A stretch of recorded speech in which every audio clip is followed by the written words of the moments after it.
در دنیایی که ما زندگی میکنیم خصوصیات هر فرد نشون میده اون آدم تا چه حد آدم نرمال یا غیر نرمالیه.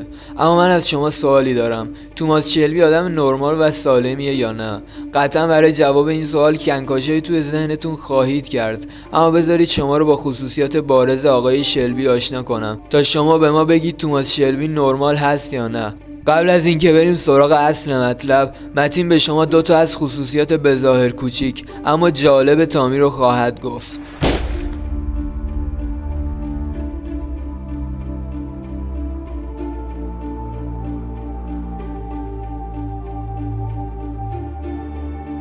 تامی شلبی هیچ وقت در سریال در حال غذا خوردن دیده نشده.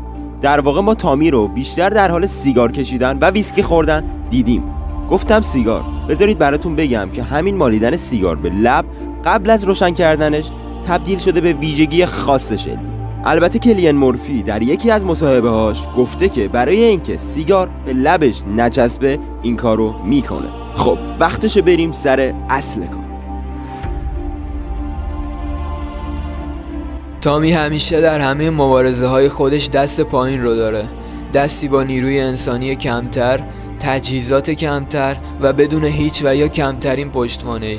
اما تقریبا در همه اونها پیروز میدان فقط و فقط خود اونه. چرا؟ زیرا پشت چهره سرد و بیروح تامی یک ذهن تحلیلگر و متفکر به صورت مداوم در حال پردازش همه چیز و همه کس است. اون فکر میکنه، تحلیل میکنه و خیلی سریع همین کار رو انجام میده.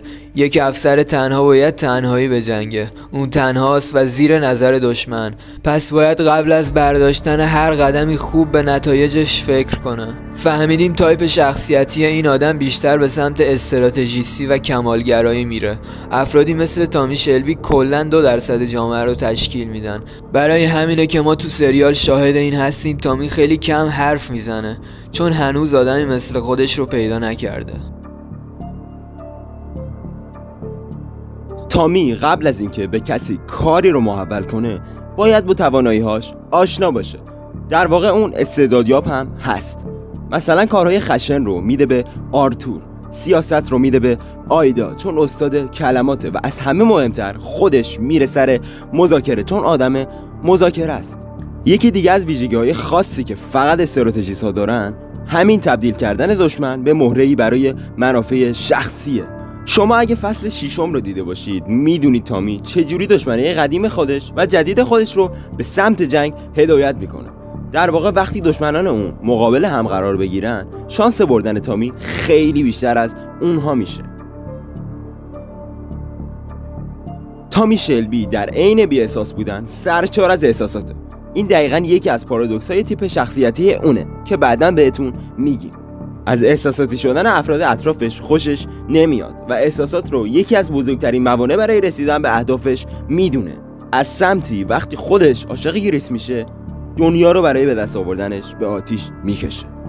با این حال وقتی گریس میخواد پیش تامی برگرده به او این اجازه رو نمیده. علت اصلی وجود این تناقض در وجود تامی شلبی رو میشه به لطمه دیدن از احساساتش در گذشته تعمیم داد.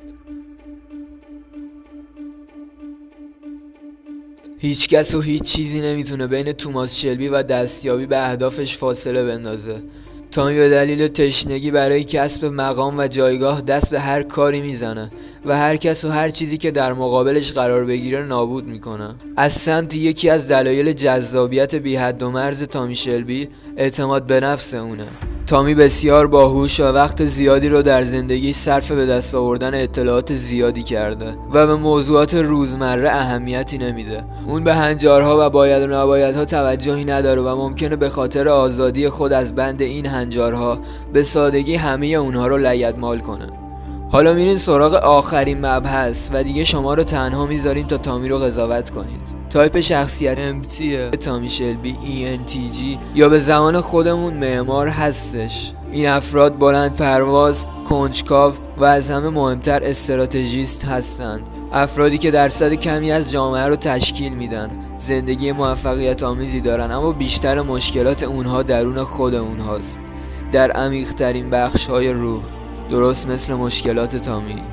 خب ما خصوصیات بارز تامی شلبی رو به شما گفتیم.